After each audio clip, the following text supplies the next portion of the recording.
Bienvenidos a este nuevo episodio del podcast de Quantum. Hoy vamos a ir de la ciencia ficción a la realidad. Para esto, nuestro invitado es el escritor de ciencia ficción y realismo mágico, a mi criterio, más talentoso del Ecuador. Él es Richard Cedeño Menéndez, ganador del Festival de las Artes Manabí. Cree en tu talento. En el año 2009, su primer libro, El Arca de los Sueños, fue publicado en el año del 2017. De ahí hasta la presente fecha, ha publicado un total de 12 libros a lo largo de toda su trayectoria. Este podcast coincide con el lanzamiento de uno de sus libros, Bitácora del Transhumano, en donde Richard nos lleva por una gran aventura enmarcada entre los grandes avances tecnológicos que se ha logrado conseguir con la inteligencia artificial y el anhelo de su principal personaje, conseguir la utopía de un mundo perfecto para la humanidad. Con la gran capacidad de imaginación que tiene Richard, viajaremos entre el camino de lo que antes era visto como ciencia ficción y hoy es una realidad. Sabremos de él qué nos depara el futuro de la humanidad con la inteligencia artificial. Sin más que decir, comencemos. Bienvenidos a las historias de inteligencia artificial de Quantum. Richard, un gusto tenerte el día de hoy con nosotros en este episodio más con el podcast de Quantum. Gracias, Vicente. Al contrario, yo estoy muy honrado de estar aquí, emocionado de estar en tu podcast. Quantum me parece un nombre que encierra, engloba muchísimo, da que decir muchísimo de tu podcast. Muy emocionado. Gracias por invitarme. Sabes que estaba con bastante entusiasmo de tener esta entrevista contigo. El tema de la ciencia ficción es un tema que a mí en lo personal, que me encanta el cine, me encanta leer libros, ver películas, series, toda la vida me ha fascinado. Y esto me llega un poco la anécdota y el recuerdo cuando yo era niño y con toda seguridad que somos contemporáneos tienes que acordarte del dibujo animado de los supersónicos. Yo estaba investigando en internet que Los Supersónicos fue escrito en el año de 1962 y me acuerdo tan claramente cuando yo era niño y que empecé a ver el dibujo animado en mi televisor, me quedaba muy apasionado e increíblemente sorprendido de la posibilidad de poder yo conversar con una persona a través del televisor. Yo, yo alucinaba, incluso, ¿te acuerdas de esta robot Rosie? Que era básicamente lo que es hoy un chat GPT, que era el que te le decía a la familia supersónica que tenía que hacer las actividades del día a día. Incluso me acuerdo que usaban ya tecnología 3D, imprimían alimentos, imprimían materiales horribles que ellos querían tener. Y una cosa que mucho me llamó la atención es que usaban unos aparatos que hoy por hoy le conocemos como las tablets o los teléfonos celulares. Lo que a mí más me impresiona ahora, ya como adulto y después de haber pasado esa experiencia como niño, es la capacidad de imaginación y creatividad que tuvieron los escritores de Supersónicos. Estamos hablando hace aproximadamente más de unos 60 años atrás, de cómo pudieron visualizar y crear toda esta trama de muchas de las cosas que hoy ya no es ciencia ficción, sino que es una realidad.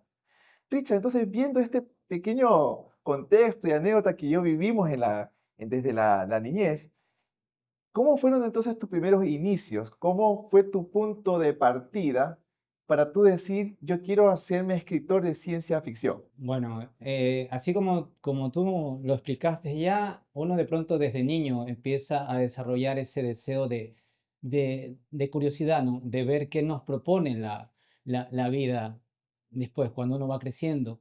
Y sí, me pude haber fascinado con los dibujos animados de Hanna-Barbera y luego ver a los Super Amigos. Más allá de eso, los primeros libros de ciencia ficción que me leí me pudieron haber dado un impulso hacia este tema de la ciencia ficción.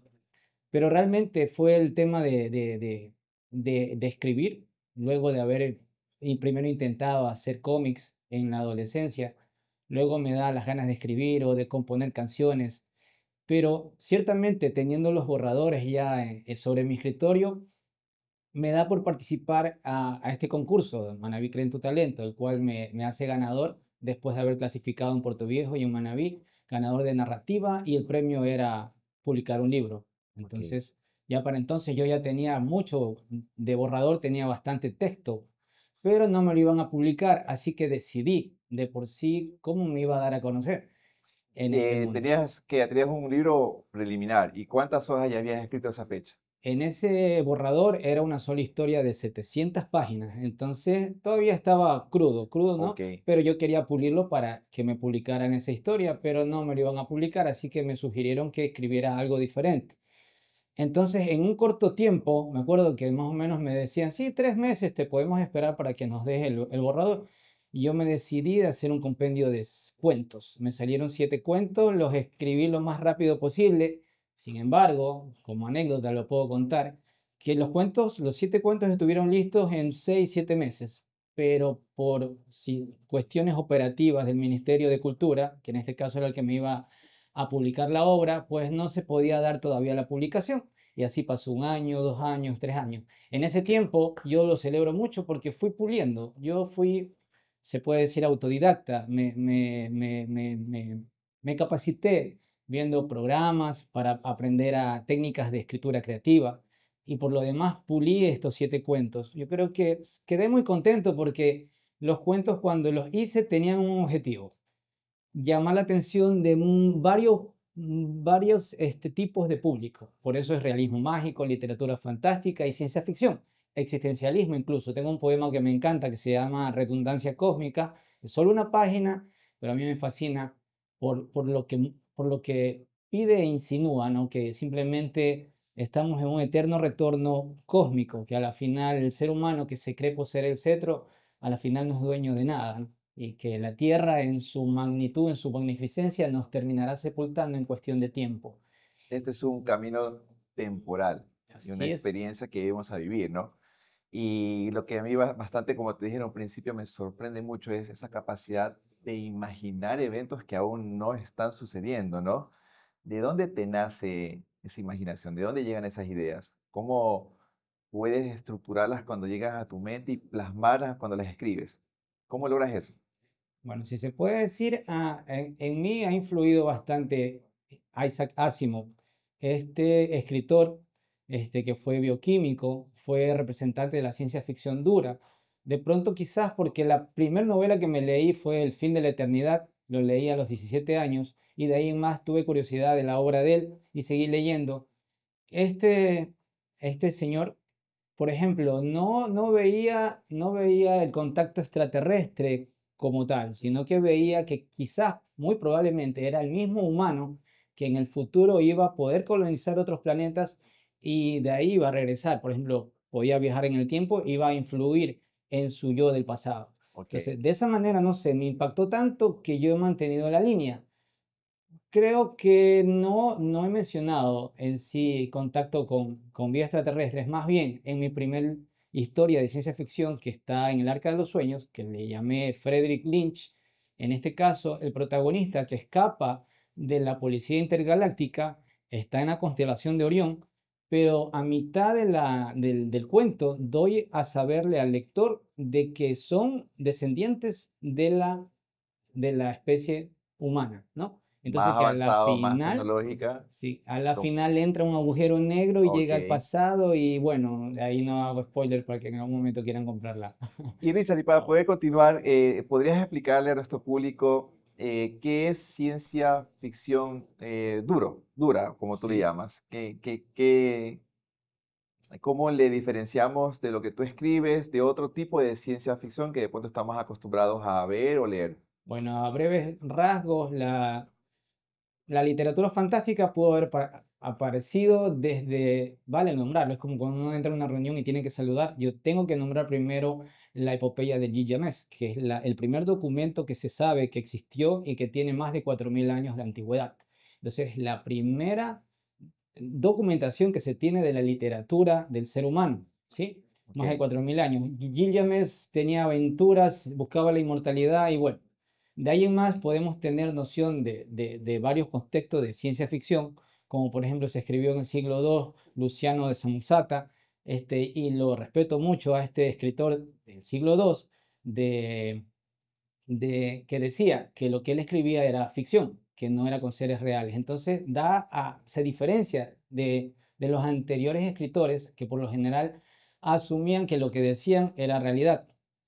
Bueno, ¿qué puedo decir? De ahí debería saltarme a Mary Shelley, su moderno Prometeo, que aún si no hablamos de inteligencia artificial netamente, podemos hablar ya del neo-humano, por Y así decirlo.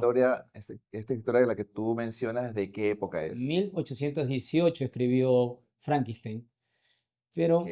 yo creo que el tema más de ciencia ficción dura, vámonos acercando un poquito, permíteme Ajá. hablar un poquito de eso. 1837, Edgar Allan Poe, que por lo general lo conocemos por novelas de terror o de thriller psicológico o la novela negra medio detectivesca, escribe El hombre que se gastó en 1837. Habla sobre el general John A. B. C. Smith, galante, gallardo, conquistador de muchas batallas, ¿ya? Y la persona, el protagonista que narra esta historia, cuenta que lo conoce por primera vez en persona, lo escucha hablar y se maravilla desde la forma como mira, el porte que tenía, ¿no? Todo lúcido, con una voz, con una fonética increíble, que se maravilla del tipo, pero cuando se va, se queda preguntándole a los demás de dónde proviene, quién es, y por cosas del destino no le podían responder a su curiosidad. Él se decide irlo a visitar para tener una nueva entrevista con el señor general John Smith, y cuando llega a su casa es recibido por el mayordomo, un hombre de color que lo hace pasar hasta el cuarto. Él, llegando al cuarto, se tropieza con un bulto, ¿ya? Y Ok. el bulto grita: «¡Hey! ¿Qué pasó? ¿Que es que no me reconoces?». Y cuando se asombra, pues, el protagonista y ve que el bulto le habla, escucha que le habla, ¿no? Se da cuenta que llama al mayordomo. Le dice: «Pásame las piernas». Y el mayordomo se acerca con unas piernas y el bulto se la empieza a colocar. Sí, y luego se coloca el otro brazo que le faltaba y de a poco se va armando ante el asombro del visitante. Entonces él va explicando cómo estas prótesis que se acababa de poner, ya las encontraba en la tienda de la esquina, en otra tienda en otro pueblo, y así nombraba a los vendedores, los calificaba de diferente manera. No, a la final el visitante terminó diciendo: Nadie me había podido decir que el señor John Smith es el hombre que se gastó». Y así termina la última línea del cuento, que me parece increíble cómo en 1837 Edgar Allan Poe narra a un cyborg. Es el primer cyborg Y que, digamos que para quien lee la obra, así como tú lo acabas de explicar, está describiendo lo que hoy ya vemos que es un robot. así es. Y de ahí puedo continuar con la respuesta, que llegamos 50 años, no más, casi 70 años después, más o menos 60, a Isaac Asimov. Puede que ya el término robot haya sido ya por ahí hablado en un par de obras, ya, pero por ejemplo en Metrópoli, es una película de 1927, se hablaba ya de autómatas, pero eran seres humanos que en ese tiempo la sociedad le tenía tanto miedo a la industrialización, a las maquinarias, que veían al empleado como esclavos. Y es que la palabra robot, que viene de un origen romano, más o menos, significa eso, robot, esclavo. Bueno, pero es Isaac Asimov, que en 1940, publicando Robbie, una novela corta, habla de la robótica. Allá habla el término robótica, si es netamente, hace un vínculo entre el ser robótico artificial y el esclavo, más o menos. Empieza la robótica a simular lo que era con robots. Luego viene Yo Robots en 1954, Bóvedas de Acero, el mismo Hombre Bicentenario, el cual tenemos relación a la película que hizo Robin Hizo Williams. Robin Williams, Yo correcto. no lo Así olvido, es. una película increíble, que es como un robot Esa, termina, esa transición de cómo un robot, y lo haremos un poco más adelante en esta entrevista, logra tener, entre comillas, conciencia y el anhelo de ser un ser el humano. anhelo de ser un ser Y al humano. final, de acuerdo a la película, lo logra. Así es. Mira, ahí estamos hablando de ciencia ficción dura, Ok. porque netamente al ser bioquímico, Isaac Asimov era muy concentrado en explicar la tecnología o la ciencia, explicarla bien. Entonces, la historia iba alrededor, tenía un fondo, un problema, y lo simplemente de eso diferencia la ciencia ficción dura de la blanda. No habla de la problemática del personaje, sino que habla de una problemática universal, en este caso social, porque como lo dije en un principio, era el miedo que se le tenía a la industrialización. Bueno, del paso de Asimov, no puedo dejar de nombrar Multivac, que es la computadora que Asimov usa en sus historias. De 1954 a 1975 nombra a Multivac como en 15 cuentos, que es una inteligencia artificial. Famosa con la última pregunta, que se llama el cuento, el cual la menciona bastante, donde los científicos le preguntan, dinos cómo podemos impedir o que se termine la entropía, cómo acabamos con la entropía que hay en el universo. Y Multivac no Y podía para contestar que esa pregunta. poco a poco la gente que nos escucha también vaya entendiendo estos términos, ¿puedes explicarle a ellos con palabras lo más sencillas posible qué es una entropía? Sencillo, la mayoría de las personas hemos escuchado entropía como caos, caos, el desorden, la dispersión de información, pero un poquito más de criterio científico, la entropía es información. Es solamente que uno no puede determinar que la entropía va a disminuir, ya que por la línea de tiempo, por la flecha de tiempo, todo va hacia adelante. Si una taza o un vaso se quiebra, es 100% seguro que vamos a ver los trozos regados en el piso, pero la probabilidad de que volvamos a ver los trozos de vidrio juntarse en un vaso y terminar sobre la mesa va a ser de 0,000000000, ¿qué te digo? 0 a la menos 100 probabilidad de que lo volvamos a Ujú. ver armarse. Porque Pero hay una línea continua del tiempo que va exacto, avanzando. pero no es que es imposible, de que es posible, pero con una probabilidad mínima. Entonces, científicamente la entropía es eso, Ok, es información, solamente que la información la tendemos a ver hacia adelante y muy no. bien. Ok, entonces, ya teniendo claro lo que es el concepto de la ciencia ficción dura, con todo lo que acabas de explicar, ¿qué es para ti entonces, bajo tu propio concepto, la inteligencia artificial?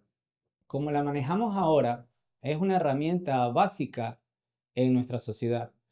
Tanto así que yo creo que de aquí en más ya no nos vamos a desprender de ella, así como la escritura nos llegó, la descubrimos y nos sirvió para poder avanzar tecnológicamente como, como especie incluso. La IA de aquí en más nos va a seguir por mucho tiempo, aunque le tengamos cierto temor. En el pasado, Platón la llegó a criticar a la escritura.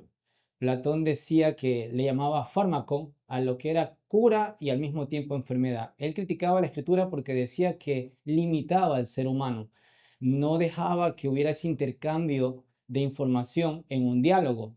Él, por lo general, en ese tiempo, ¿no? En la antigua Grecia, pues se reunían a conversar todos los sabios, los filósofos, ¿ya? Y los estudiantes escuchaban, pocos tomaban apuntes porque no todos sabían escribir, ¿ya? Pero sin embargo, Platón criticaba el hecho de que se concentraran en la escritura y no en el diálogo, aunque él obviamente publicó o dejó escrito muchas de sus conocimientos. Entonces, esta IA, que ahora nos causa cierto temor por varios aspectos, yo, si me lo preguntas, va a ser algo de lo cual no nos podamos desprender por mucho, mucho tiempo y quién sabe si de qué manera vaya a evolucionar. Sí, porque realmente estos modelos de lenguaje, los LLM, tienes que haber escuchado ChatGPT, Géminis, y hay DeepSeek, un montón que están ahorita en el mercado. Dependiendo cuál tú uses diariamente, el modelo va conociendo cada día más de ti hasta cierto punto que empieza a actuar como tú actúas, se asemeja en tus ideas y comparte contigo día a día todas tus experiencias que efectivamente, como yo lo percibo, en algún momento es una herramienta como el celular. Ahorita creería yo que nadie sale de su casa sin el teléfono celular. En algún momento nadie va a poder andar en la calle tranquilamente sin nada con una IA, ¿verdad? Claro, si quizás empezó esto de la IA en 2014, cuando por medio de la Machine Learning, esta inteligencia artificial podía servir de una predicción, pero aparece en el 2022 ChatGPT, OpenAI, ¿no? Con su, como dijiste tú, modelo de lenguaje, ¿no? ¿Ya? El cual nos sirve como de enciclopedia. Podemos buscar en él cualquier información y él nos ayuda incluso modificando nuestro texto y ayudándonos a tener una mejor redacción. Pero ahora vienen el razonamiento, las deep Así es. learning, Así las es. que mediante un sistema complejo de logaritmos puede darnos a conocer o puede servirnos como agentes IA. En este caso, como nombrabas tú a la mayordoma, Rosy, a Rosy, ya ella tendría, en este caso, ser un agente IA. ¿Por qué? correcto. Porque se le podía Pedí ciertas pedir tareas, muchas así tareas, es. ir al comisariato, Ajá. ir a la escuela a recoger a los niños. Todo eso es un sistema complejo, adaptativo de este agente de inteligencia artificial. Y lo que tú mencionabas hace un momento es una realidad actual, el temor hacia la inteligencia artificial. Con toda esta explicación de la evolución de la ciencia ficción de la robótica que se ha convertido en algo real, ¿qué va a pasar cuando en algún momento, o sea, ya está ocurriendo, pero cuando llegue a una escala mayor, los robots estén plenamente integrados con la inteligencia artificial? Em, por ejemplo, voy a coger una pequeña comparación con tu personaje Ghostly del libro Bitácora del Transhumano, que lo leí, súper bueno el libro, muy recomendado. El personaje principal ya es un humano con partes robóticas, ¿no? Quiere decir que en tu visión del mundo, el ser humano va a ser como un cyborg, ¿no? O sea, va a coger partes de un robot, se las va a poner que considere que lo haga un mejor robot, pero hasta que eso ocurra, si es que eso llega a ocurrir de esta manera, ¿tú crees que los robots con inteligencia artificial van a reemplazar la mano de obra humana o nosotros al trascender a este ser cibernético mezclado con humanos seguiremos siendo la mano de obra efectiva del planeta? Es una pregunta compleja de responder porque tendría que dividirla en dos. Primero, el miedo a nosotros ser desplazados por la inteligencia artificial es, es, es evidente que puede pasar en un 80 o 90% que la IA llegue a desplazarnos. Es obvio, es más efectiva. Entonces, en una empresa, tú puedes tener una empresa grande, puede tener, por ejemplo, 5.000 empleados, pero contrata una aplicación y ve que simplemente nomás necesita 10 o 20 empleados para ser supervisores de esta aplicación. Entonces, de ley, la robótica va también a suplantar a la mano de obra, a lo que suelen ser de pronto sastres o simplemente empacadoras, ¿ya? Eso de ley va a suceder, ¿no? En cuanto a responder acerca de cómo llegaría Gosling a ser en nuestra vida real, es que gracias al Neuralink, al chip, que de pronto mejore, ¿no? La capacidad que tiene el chip de Elon Musk, ¿no? Podamos tener a estos agentes de inteligencia artificial, Cloud Martin y Jarvis, que no sé si habrá escuchado ya de ellos, pero tienen diferentes trabajos operatorios en nuestra vida, ya sea que, un ejemplo, queremos hacer un viaje a Europa, queremos hacer un recorrido por los diferentes países, ¿no? Y de pronto Jarvis se encarga de buscar los hoteles, los restaurantes, el pasaje, todo el esquema, investiga y luego nos da la sugerencia para que nosotros a la final Al final decidamos. decidamos. O sea, es Pero por una ahora nosotros vamos a operatividad. decidir. En algún momento ellos decidirán por nosotros. Hay temas para reflexionar. Escritores de ciencia Ujú. ficción que ya hablaron de eso. Harlan Ellison escribió en 1957 sobre que no tengo boca y quiero gritar. Es una novela corta y en la cual tiene una, una parte en la cual la IA se manifiesta un odio terrible a la humanidad. El odio es tanto que causa que haya la extinción de toda la raza humana y solo deja 5 sobrevivientes. En esta novela lo cuenta así. Y esos 5 sobrevivientes no los mata, sino que los tiene torturando durante décadas, décadas y décadas. Bueno, es bien como de terror el cuento, pero sin embargo describe el odio que la IA obtiene de la raza humana. Es como que tantos años al servicio de la raza humana le crea una antipatía por ver cómo nosotros no supimos valorar lo que teníamos y de esa manera se desquita. Pero ese odio no es más que un sesgo cultural que viene del propio ser humano que la crea. ¿Cómo la IA puede sentir odio per se hacia la humanidad si fue creada por el ser humano con todo el sesgo y todas las percepciones y todo lo complejo que es el ser humano como tal?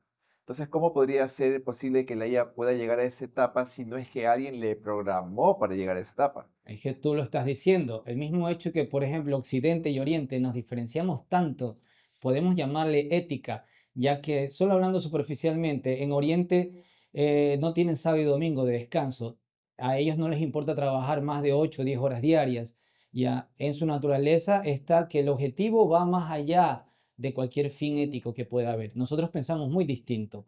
A partir de eso, la IA DeepSeek, por ejemplo, no te contesta todas las preguntas que tú le hagas, ya no te dice, por ejemplo, le quieres hablar de historia, de hacer preguntas polémicas acerca de cómo la China logró independizarse o ya determinadas cosas no le está permitido manifestarse. Asimismo, en Occidente, tampoco ChatGPT te puede hablar de maneras de suicidarse o maneras de robar un banco. Ya, entonces ya están limitadas por la forma como nosotros programamos a esta inteligencia artificial. Entonces la estamos moldeando a nuestro, es lo que tú estás diciendo, la moldeamos a nuestros sesgos. Entonces, si nosotros sentimos en el fondo odio, antipatía, envidia, la IA va a desarrollarse con ese sesgo, con Correcto. esa intención de organizar o de aplicar determinados sistemas que a la final nos vayan a perjudicar y nos vayan incluso a confrontar. Digamos que el mundo a futuro, de aquí a 15 años, es indiscutible que las IA nos representen, que ya no haya ni foro en la ONU de diferentes participantes, no representantes humanos, simplemente sean aplicaciones que se reúnan en lugar de personas en la ONU.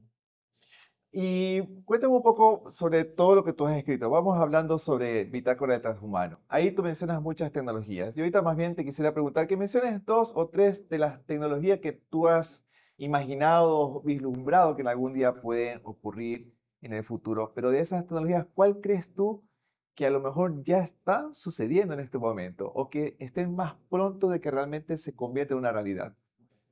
Bueno, la que estamos hablando ahorita, definitivamente, ya que la última novela, Bitácora del Transhumano, es el inicio de una saga que llevo haciendo. La saga se llama Voces del Firmamento, en la cual el personaje principal es un ánima. Un ánima es un ser simulado, es un humano impreso en 3D. O sea, aquí la diferencia, que más adelante no sé si hablemos de la película Mickey 17, ¿no? Sí, Que correcto. me da gusto haber sabido de la película porque es diferencia, ¿no? Diferencia entre el clon y entre el ser impreso en 3D, que es Así a es. donde va mi historia, a donde va Voces del Firmamento. No son clones, sino que las ánimas son seres, si se puede decir, réplicas de seres humanos con una conciencia híbrida. Es la masa encefálica y traslapada una inteligencia artificial dentro de la masa encefálica.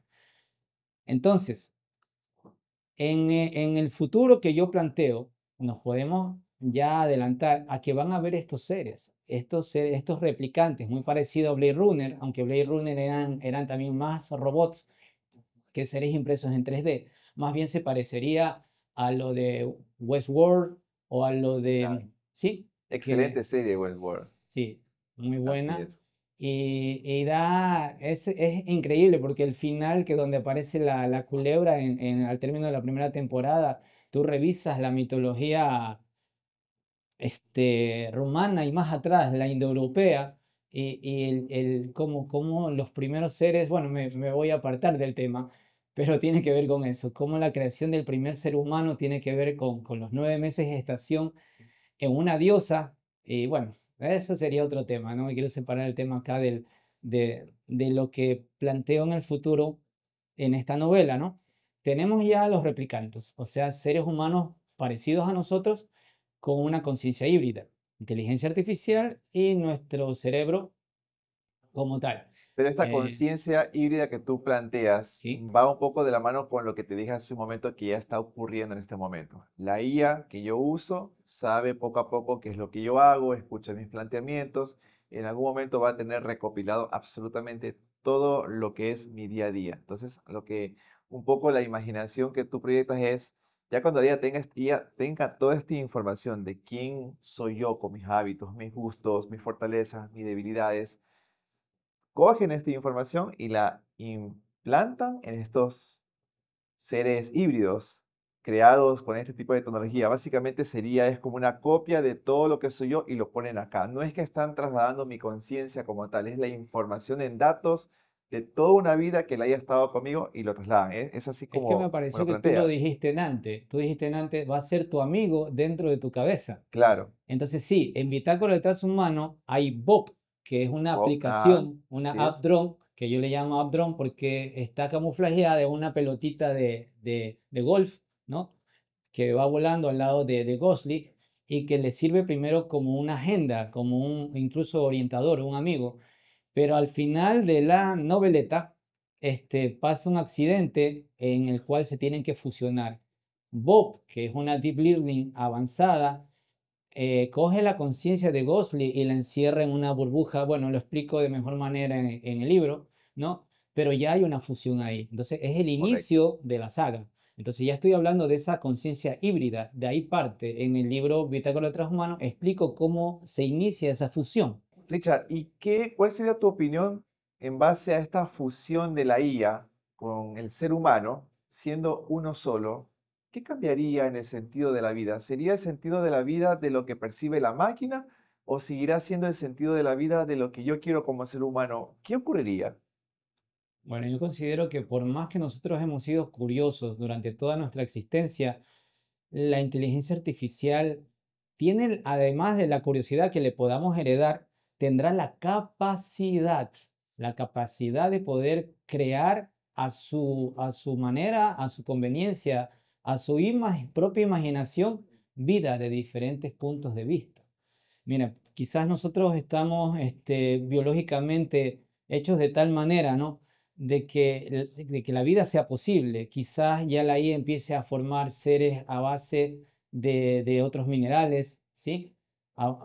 Sobre la base de otros conocimientos o de otras leyes físicas, donde pueden crearse nuevos seres. Quizás ya no seres biológicos, sino que ella deje volar la imaginación y empiece a crear seres más fuertes y poderosos que puedan sobrevivir a los cambios climáticos, a las catástrofes naturales y para poder poblar otros planetas. Y me permito aquí dar un adelanto de la tercera novela de la saga Voces del Firmamento, en la cual a eso me refiero, a que el ser humano va a intentar poblar otros planetas, pero para poder llegar allá tendrá que valerse de tecnologías que le permitan llegar allá sin poder modificar su propia historia, o sea, que el tiempo de duración del viaje no involucre el sistema de gobierno. Por ejemplo, hablar de ciencia ficción blanda es que tú viajes a la velocidad de la luz, pero no consideras que al regresar otra vez al lugar de donde partiste, ya han pasado miles de Miles de miles de miles años, de así años. es. Entonces no es lógico y no No tienes tiene un lógica. argumento como guardarlo ahí. Correcto. Ya.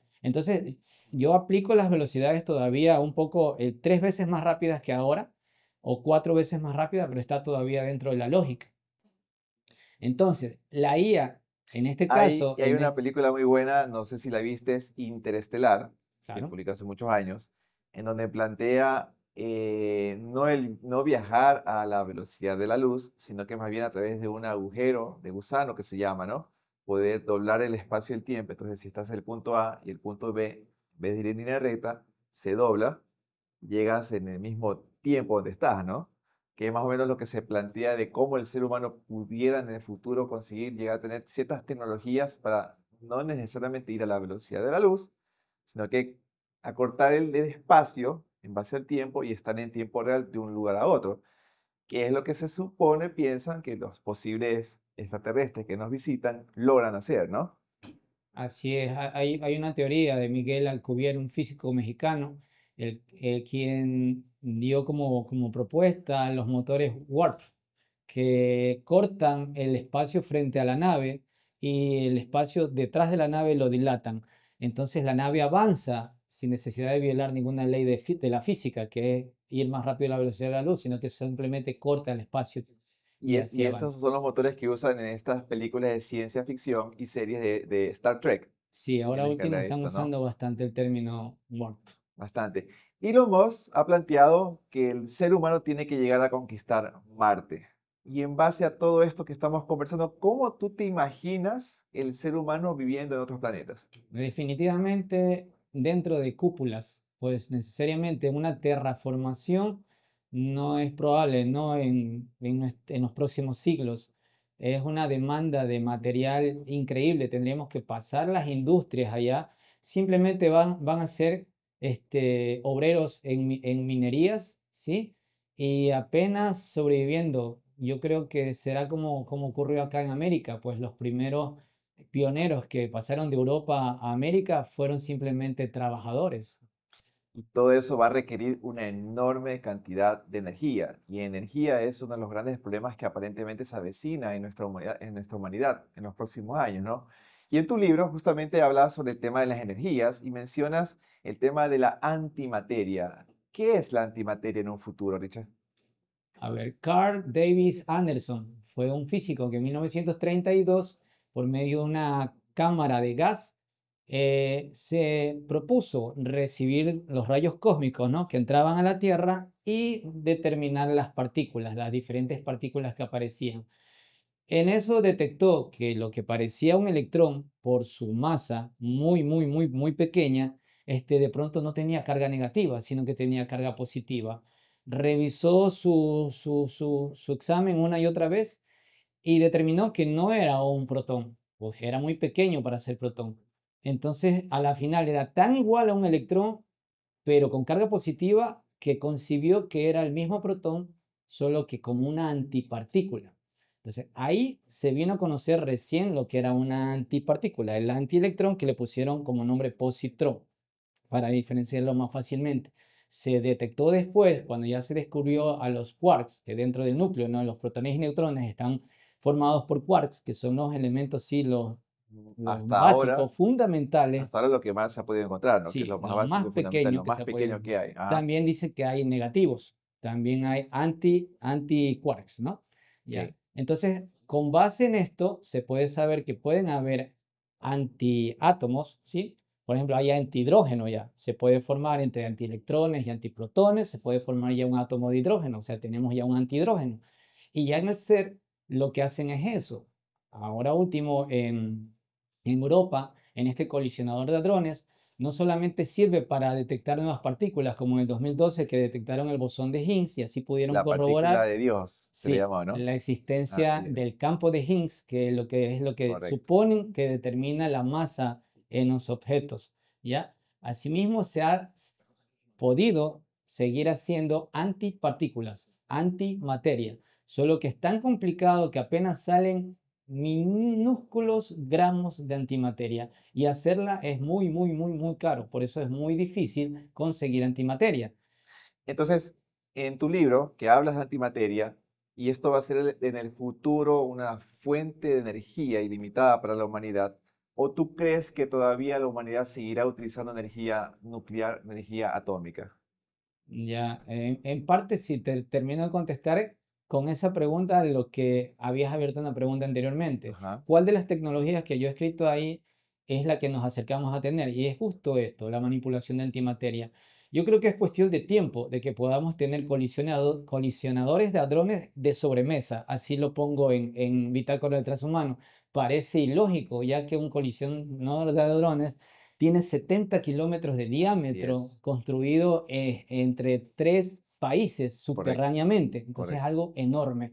Ya cómo eso va a terminar quedando como una aplicación de sobremesa. Pero sí, todo llega a pasar. Gracias a incluso la IA, que nos ha ahorrado bastante tiempo, en algún momento nos va a ahorrar tiempo en ese sentido.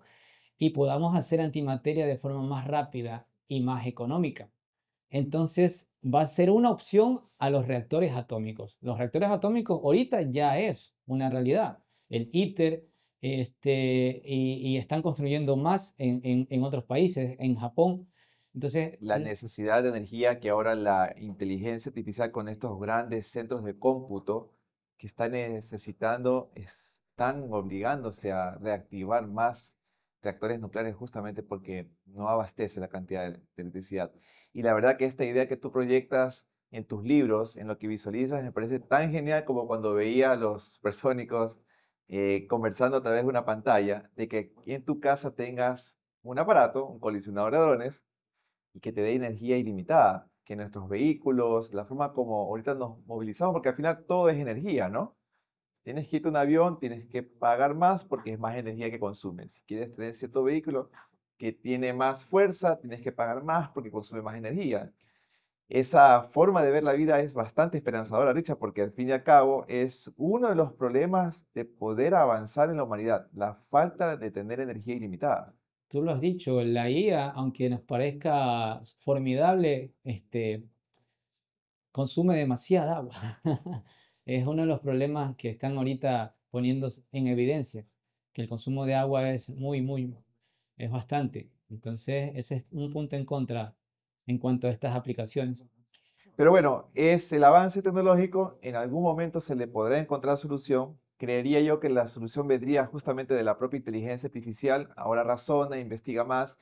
Y eso me lleva a hacerte otra pregunta. Cuando aparece ChatGPT como un modelo de lenguaje escrito y uno le parecía, y me sigue sorprendiendo lo que hace ChatGPT, eh, tiene la posibilidad de escribir un libro. O sea, si yo le pido ahorita, ¿sabes qué? Hazme un libro con 5.000 palabras o escribe un libro de ciencia ficción, de romance, él lo va a hacer. Richard, y desde que apareció ChatGPT, ¿te has podido ayudar con él para fomentar ciertas ideas de tu libro o no las has utilizado? Ya que lo mencionas, yo quiero manifestar. En enero salió un libro que se llama Hipnocracia. El que lo publicó se supone que era un escritor coreano o chino, no me acuerdo el nombre o lo voy a pronunciar mal, así que prefiero no decirlo. Pero el coproductor salía en el libro como traductor, es un italiano, Andrea Colamedici. Este señor Andrea es descubierto posteriormente, pero después de que el libro había tenido una reedición. Él había sacado 70 ejemplares, los cuales se vendieron como pan caliente, volvió a sacar otra reedición y luego otra reedición. Y cuando la sospecha daba como tal a que el libro no había sido escrito por él, sino por una inteligencia artificial, él ya dio la cara afrontando el tema y diciendo que sí era verdad, que el libro había sido escrito enteramente por una inteligencia artificial. El libro era increíble porque manifestaba esto mismo de que nos está la problemática de ahora, que estamos viviendo una realidad gaseosa, ¿no? Que estamos siendo víctimas del consumismo gracias a que la aplicación que se da en las redes nos obliga a estar clavados al celular, clavados a la computadora y nos hace prisioneros, ¿no? Es el tema como el mundo feliz de Orwell, ¿no? Que Correcto, sobre la base de bienestar nos hace esclavos de nosotros mismos, ¿no? De nuestro deseo. así es. Entonces nunca llegamos a tener una satisfacción completa, sino que son pseudo satisfacciones que nos hacen esclavos a las redes. Entonces, este señor igual, al cabo de hasta la fecha, está siendo famoso, criticado por muchos, pero alabado por otro poco, por haber tenido la idea de hacernos ese examen, ese experimento mental, según él ahora asume de que lo hizo adrede para hacernos ver que somos esclavos de la IA, que ya somos esclavos de la IA, que podemos ser engañados tranquilamente por la IA. Entonces, a tu respuesta, a tu pregunta, sí, perfectamente, y lo hemos palpado con Hipnocracia. Les invito a que busquen en YouTube de qué va este libro y que cómo ha confundido a tanta gente, cómo ha impresionado a tanta gente, cómo la IA nos puede mentir así de frente. A mí me parece increíble. Y no, la respuesta a lo que dice es que si yo he utilizado IA para escribir los libros, no he tenido ni la oportunidad y ni la intención porque yo me gusta cómo desarrollo mis historias. Tengo demasiada información con películas que para mí eso ya es grato. Y de ahí usar retórica para poder construir la historia me parece más Pero que un Richard, placer. en algún momento te tocará usarla porque en todo caso tú lo acabas de explicar. La IA escribió un libro y a todo el mundo lo confundió. ¿Tú consideras que desde tu punto de vista sería ético o no sería ético que un escritor se apoye en la IA para mejorar las ideas que tú tienes? ¿O Yo tú crees que perdería la verdadera originalidad de un libro de ciencia ficción cuando las ideas deben venir solo de la mente del ser humano? En lo personal, yo creo que no, pero lo que se va a dar es sí. Ahorita hay aplicaciones, los agentes IA, que ya se reparten las funciones. Para escribir un libro, uno crea la historia en general, el otro mejora el perfil de cada protagonista de la historia y el otro busca el mercado para poder meter el libro. O sea, ya hay un grupo digital trabajando en hacer novelas. Entonces, eso ya existe. Y quizás nosotros como escritores debamos de alguna manera aprender a manejar los agentes de inteligencia artificial para mejorar nuestras obras. Yo en lo personal no me gustaría, o sea, tengo bastante todavía tela por cortar, pero quizás para poder avanzar más rápido, para poder publicar más libros, quizás sí sea necesario utilizar esta herramienta. De verdad que esta charla ha sido súper interesante. Te conozco hace muchos años, sé la calidad de escritor que eres, sé de tus vastos conocimientos sobre el tema de escribir libros, he leído muchos de tus libros. Y tomando en cuenta esta partida final, para ir concluyendo con todo lo que hemos hablado con la IA, lo que es capaz de hacer, el tema de los libros, ¿qué le recomendarías entonces a los jóvenes de hoy que quisieran seguir tu camino, el de escribir ciencia ficción frente a todos estos cambios? ¿Qué les recomendarías? ¿Qué les aconsejarías hacer para que tomen la senda que tú tomaste desde muchos años atrás? Yo creo que si ya están utilizando inteligencia artificial y quieren hacer historias, pues tienen que seguir trabajando con eso, porque de alguna manera va a ir evolucionando. Si bien se divide ¿cómo se llama? El mercado de libros, ¿no? Ya sean, se van a diferenciar libros hechos con inteligencia artificial y libros hechos con criterio del ser humano normalmente, pues habrá mercado para ambas cosas, ¿no? Pero si ya creen ellos, yo digo que hagan en lo que uno sueña, en lo que uno cree que puede llegar a ser, eso es lo principal, ¿no? Creer en sus sueños, creer que pueden conseguir lo que aspiran. De pronto se les puede ocurrir algo interesante en una novela, como este señor, como Andrea Colamedici, que fue algo que explotó como un boom, que le sirvió. De pronto a algún joven escritor se le puede ocurrir algo gracias a la inteligencia artificial, algo que cambie, que revolucione el mundo. Pues hay para todo. Yo creo que lo que no tienen que hacer es desanimarse. En un libro no se hace de la noche a la mañana, a menos que lo hagas con guía. Pero, pero se puede. Tienen que seguir intentando estudiar para hacer algo bueno. Tienen que estudiarlo para hacerlo bien. Perfecto. Richard, muchísimas gracias por compartir tu tiempo con nosotros. Muchas gracias por contar todas tus anécdotas. A la gente que nos escucha en este podcast, les animamos a que busquen tus libros muy buenos. Te explota la imaginación de lo que se viene. Hay que tener un sentido de esperanza de que con la IA la humanidad va a progresar y que todos vamos a ganar con esto. Richard, esperemos que podamos tener una próxima oportunidad de poder conversar contigo y muchas gracias por estar el día de hoy. Muchas gracias a ti, Vicente, y felicitaciones por tu excelente programa, tu podcast. Muy bueno. Muchas gracias. Nos vemos.